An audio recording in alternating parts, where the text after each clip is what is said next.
Hi, got a little video today for a kind of experiment I did playing around with a rod and a hammer. Um, I basically trying to see if I can calculate the tones I would get from hitting this aluminum rod with a hammer. Uh, I'm creating this video for no particular course, but I'm kind of aiming, and I may have aimed a little high with some of the math, at an undergraduate course that science majors would take. Hopefully, you can appreciate some of what's going on with the sound without that. This could actually work uh, very well into a first course or first pair of courses that science majors take, uh, as long as it covers material properties and simple harmonic motion, something about sound. Uh, a strong high school physics course might actually be able to cover that same material. It's fun making the noise though, and I bang on the piece of aluminum a lot, so maybe it's worth listening to anyway. You should be able to enjoy the noise without any physics background, without knowing what the science is going on, and it might be interesting to see what's going on with the science, even if you're not up to that level. If you do want to follow all the physics, you've got to be pretty comfortable talking about simple harmonic motion, no Hooke's law.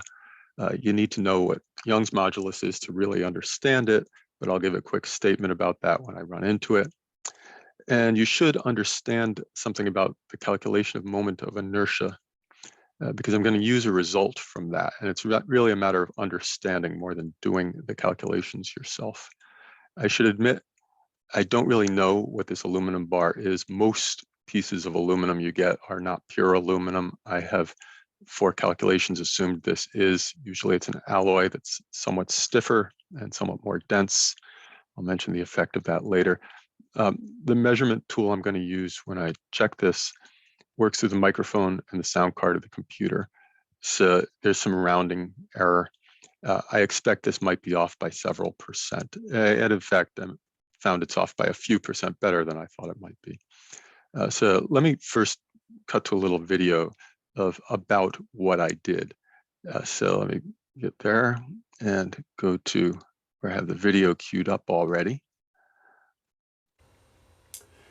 What you see here hanging in front of my door is a bar of aluminum hanging from a string, just tied onto some threads in the top.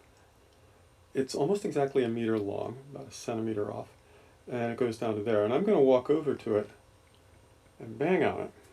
So I'm going to do some experiments to relate physical properties to what we can calculate and try to measure some things. Now I'm going to make some sound with this. You just want to listen carefully to the sound. I've got a claw hammer here. Who doesn't have a claw hammer in their back pocket? I'm going to tap it.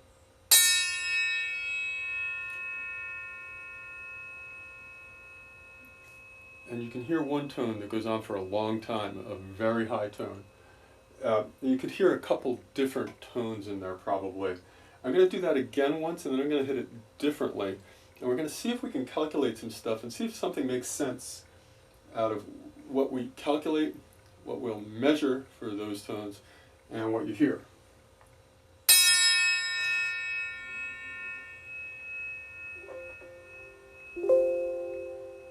Interestingly, the lower tones seem to go away faster than the higher tones in this case. I'm going to hit it differently. I'm going to hit it in the middle this time, right about the middle of it.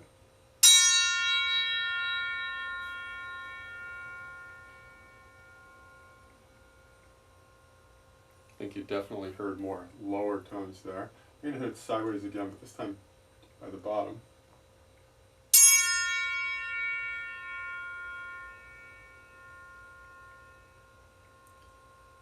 Not much different, a little different mix. Everything had the high tone, everything had lower tones. When I hit it sideways, I claim I heard the lower tones for longer. And when I hit it on the bottom, making a wave goes straight up and down, I heard the higher tones going on. So I'm going to leave this sitting here for a moment, but I'm going to go over and I'm going to show you some calculations. Then I'm going to take this bar again, and while I'm sitting in front of the computer, use a tool in the computer to measure the frequency of the tones I hear. And I'll only get a really good measurement for one of them, probably maybe a decent measurement for a second one. But we're going to see what we can calculate see what we can measure, see if those make sense together. So I'll see you in a minute. Okay, so that's the video roughly explaining what I did. And honestly, I'm not going to analyze the case of hitting it sideways. I'm going to look at a couple different things for hitting the end of that bar to try to figure out what's going on and how is it really moving. My first analysis, what I'm going to do, is I'm trying to think about what physically is happening in the bar. And I'm going to treat this like a Hooke's law oscillator, like a spring, but it's kind of a heavy spring. If you did this in physics class, your first pass was always a massless spring with a big mass on the end. This is a heavy spring. So the mass is not on the end, it's in the whole spring. And assume this thing is kind of crunching and expanding itself after I hit it. There's another way I could look at that, which sounds kind of similar, and it is kind of similar. And that is to think of this as a standing wave of compression throughout that bar. So I'm hitting it on the end, and I want to know, is it just like mass on a spring, just expanding and contracting, or is it acting like a standing wave? So there's two slightly different but strongly related things. If I'm going to do this Hooke's law, this expanding and contracting case, I need to know how to analyze that kind of system. Now, if you took freshman physics course in college or a strong one in high school, you know that you can get the frequency from this so-called spring constant in Hooke's law, right? That Hooke's law relates the force, which is a restoring force, that's the minus sign, to how far the spring is extended or compressed. And you can directly get from that and the mass involved what the angular frequency is. That omega, Greek letter omega, is the angular frequency, different by a factor of 2 pi from the overall frequency. I'm also going to need this Young's modulus thing, which I said I need, and how that relates to compressive force. Young's modulus, I looked up the number for aluminum. I found a couple different numbers for alloys, but for pure aluminum, I found it's about 68 gigapascals.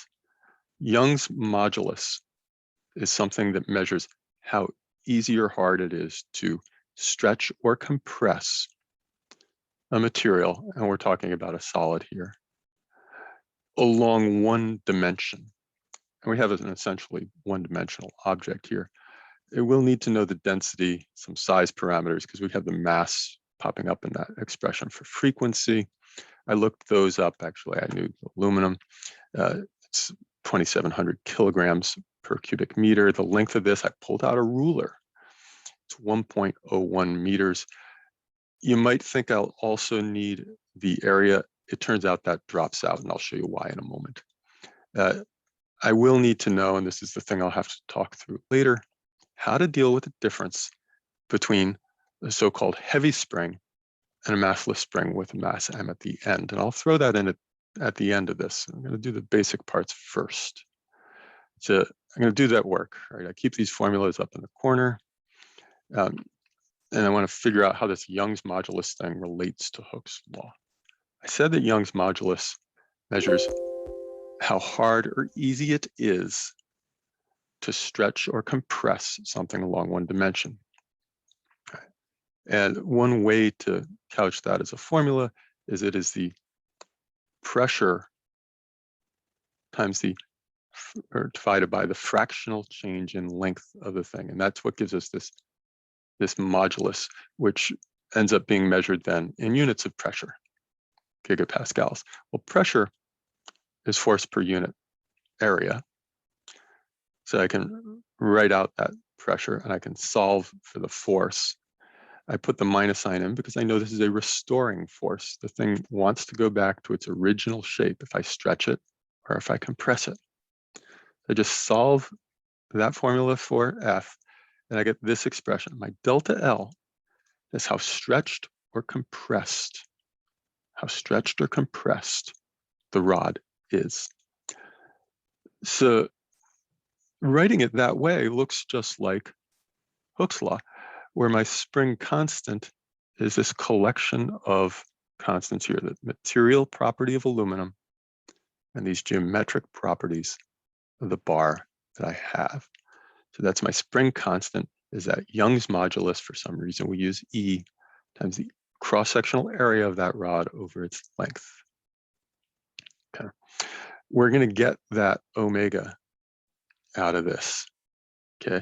And I need to know the mass of the rod. Well, I could have taken a scale and measured the mass, but I claimed that not only didn't I have an appropriate scale sitting around the office, but that it actually makes more sense to do this using the density and the size. Okay, so I got to keep going with that algebra I'm doing. That's why I needed the mass. Density times that cross-sectional area times that length is the mass. So that's what appeared in the denominator. Now you notice this is when the area cancels. That's why I said I didn't need to measure it. I do have two factors of the length. It's inside the square root, so I pull it out front, 1 over this length. I'll call it L naught because it's the relaxed length, times that Young's modulus over the density, whole thing in a square root. This is not that bad. We're getting somewhere. It's not right, of course. Remember, I did not account for the fact that this was a heavy spring yet. So I'm imagining this thing expanding and contracting like a ball on a spring moving back and forth, but it is the spring itself which provides the mass. That is a different problem.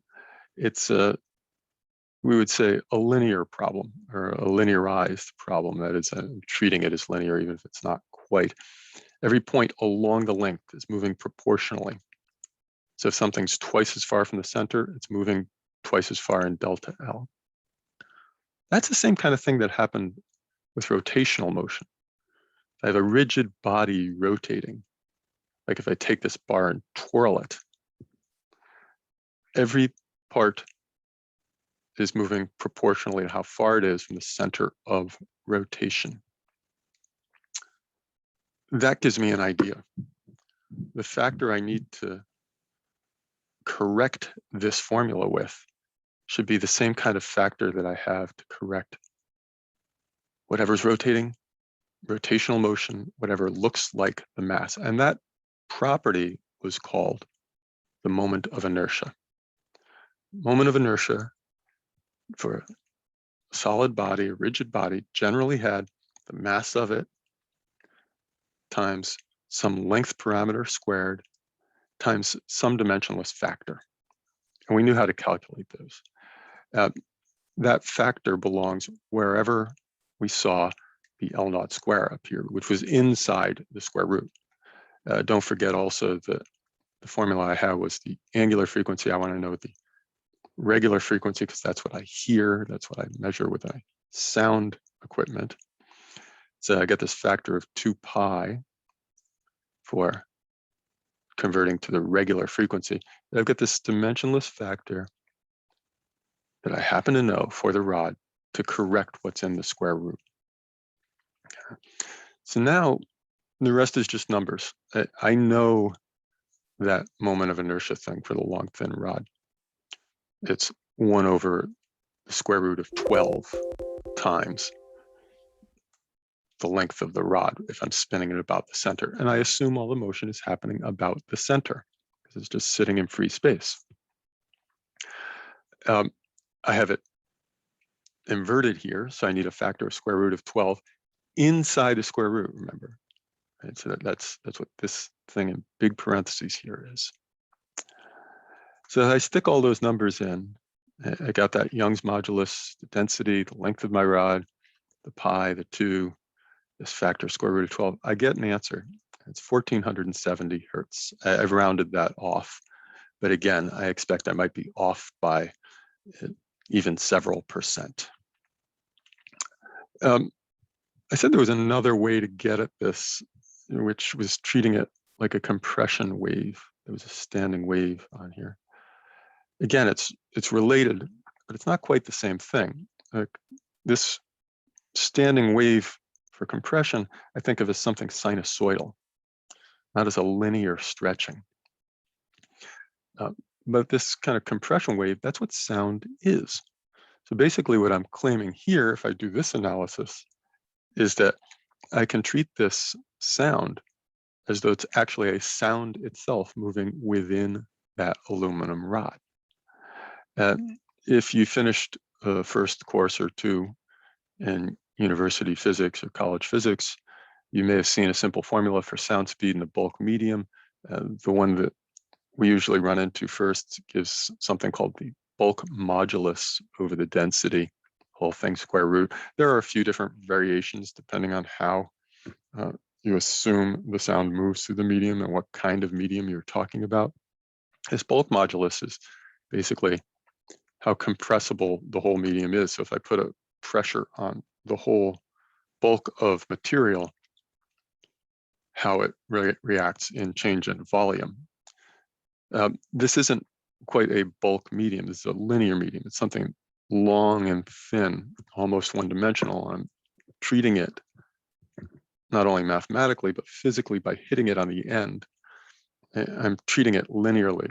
So instead of that pressure all around and the change in volume, I'm worried about the pressure on one end and the change in length. So instead of that bulk modulus, I'm going to use the Young's modulus, which, by the way, is only less than 10% different for aluminum, which wouldn't give me a very big difference here, but I want to do the right thing. When I do that, I need some of those same parameters, right? I'm going to need that Young's modulus again, which is the thing I needed in the last calculation. I'm going to need the density because density appears directly in there. To get the sound speed within the aluminum, I don't need the length, but I will to get the frequency I expect. This is a standing wave, just like when I took a string, tied down two ends and plucked it. There are a bunch of different wave patterns I can get. This one is different from the string because both ends are free, not tied down. But again, with both ends free, I can get just one half wavelength on the rod for my fundamental mode. Just one half wavelength, which means that the wavelength for my standing wave is twice the length of the rod. So that gives me the frequency directly. I don't have many steps in between. My fundamental mode frequency is 1 over twice the length times that calculated sound speed. That was actually way easier than the last calculation, and it's rather different. All right, so now I got two answers. Got an answer for what I call the hook oscillator and one for what I'm calling the metal sound wave. They're different. If you were keeping track of the factors, you don't really need to do this, but they're different by a factor of the 4th root of 12 over pi, which is a really weird sounding factor. It's mathematically, it's an irrational number, and irrational might be the word you think of in English for that difference. So the big question here is which one is right? Which one am I really getting out of that? So the answer to that is, well, this isn't a math problem. It's a science problem. So I should measure it. To measure it, I'm going to take another tool I have loaded on the computer. Oops, sorry. That does such measurements. There's a few more things this can do, but it's got a frequency meter here, which tries to give a number for the frequency that is most represented by whatever sound is fed into it. And here it's got a graph of different frequencies, and you can see it's not a linear scale, it's a log scale. And I set it to start at 512 hertz and finish around 10K hertz. You'll see peaks here corresponding to different frequencies that are going on. And I got to take off the headset now, turn this on, and actually start doing the same thing, smacking that bar with a hammer. I'm not going to smack it sideways just on end, but I'll give you a couple different ways I'm doing it. So let me start that now.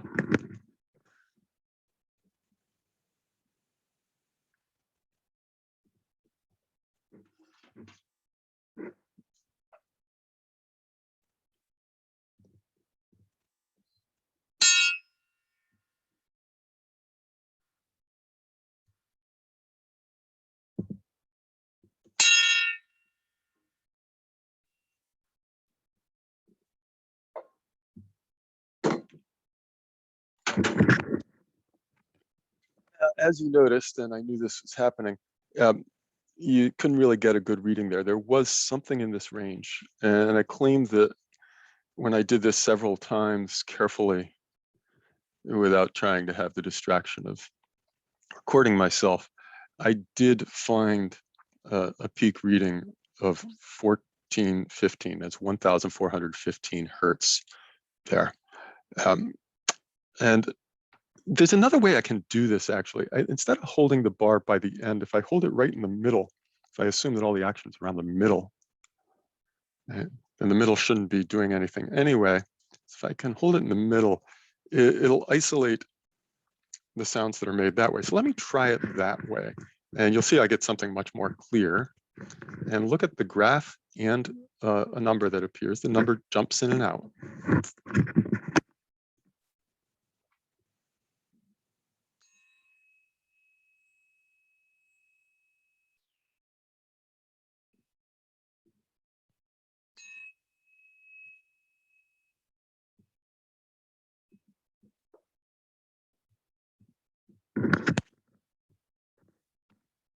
Just like when I did this quietly with myself, I got 2565 for that peak frequency. So that's the number I've got, 2565. So let me get this tool out of the way. I'm going to turn it off there. And iconify that. Go back to my presentation file. Again, I'm going to tell you the numbers I just measured. I didn't write them in because I wanted to show you there. I did find a frequency of 1415 and a frequency of 2565. Now, are those like these numbers? First of all, I said that I expect I might be off by several percent. Okay? Most real aluminum pieces you get have other materials in them as well. They're usually somewhat denser and somewhat stiffer than pure aluminum. And I don't know exactly how much for this. I should also note that when we hear sounds, this is on a sort of log scale as well. Right? What matters is not the absolute difference. 2565 sounds a fair amount bigger than 2480. It's really only less than 3.5% different. Similarly, it's off in the other direction, but 1415 is a little less than 4% different from that. For reference, for those of you who know about music, a semitone in music, that is the step between like a C and a C sharp, is about 6% different, between 6 and 7% different. Okay, so this is off by less than a semitone, about half a semitone. So it seems sort of like both of those are right. It's a wave phenomenon. It's fine to have multiple answers. If you took a whole physics course, you know that, but you may not have been thinking of it at the time. These are different ways for the things to move. And it's not just that one's a harmonic of the other, right? It's not just one's a harmonic of the other. It's not a simple multiple. It's different by this weird factor that I calculated was the 4th root of 12 over pi. But both things can be happening, okay? Also, you may have noticed, if you were looking at the graph when I did that, I'm not going to show it again, but that something around 7,000 something hertz, actually it's more like 7,500 hertz, showed up on the graph. The n equals 3 harmonic, the triple of the higher frequency, the sound standing wave frequency. You may wonder why the third but not the second one showed up. It's because I was holding it in the center. I could play around a lot more and hold it 3/4 of the way up and show you that I get a different set of harmonics represented because my fingers are stopping some of those waves from being made. So the harmonics of that standing sound wave are showing up as expected. I don't expect all the harmonics of the other wave to show up because that's not a regular standing wave. But that Hooke's law analysis does actually still seem useful. Most important conclusion for me was making sound with a hammer is a lot of fun. Now, I probably had more fun with this than you did. But hey, I thought it was worth recording, and I had a good time. So thank you for listening. I'm going to click to exit there. I'm going to stop recording.